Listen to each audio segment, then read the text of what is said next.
Once upon a time, there were two pig farmers that bought apple orchards.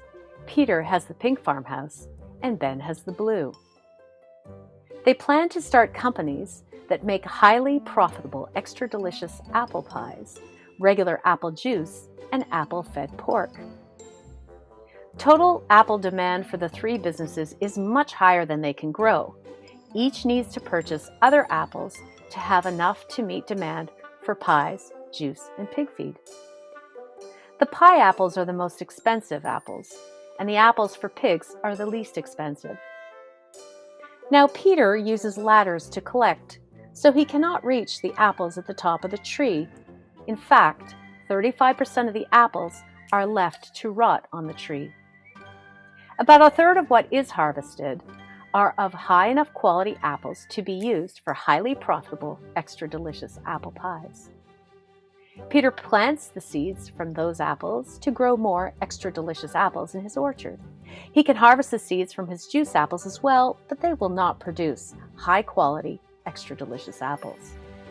He uses his regular quality apples for juice. Much of the harvest is fed to the pigs, and the seeds are lost. Peter still needs to buy expensive, extra delicious apples and regular apples from elsewhere to fill his pie, juice, and pig feed demand. Now Ben invests in a fancy picker that can reach and pick up to 90% of the apples.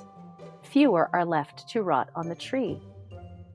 Out of a larger pool of original apples, Ben gets more that are extra delicious apples to be used for his highly profitable pies, and more to make into regular juice. And all of those seeds Ben replants to make more delicious pie apple trees and more regular apple trees. This means every year he starts with more and more apples, an increasing number of which are extra delicious pie apples. And because he has so many more apples, after so many years, he gets even more extra delicious apples to make even more highly profitable pies.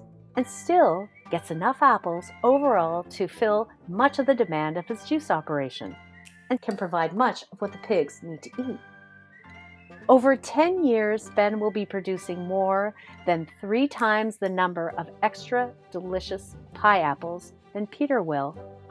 And Ben will purchase less than half of the high-priced extra delicious apples than Peter.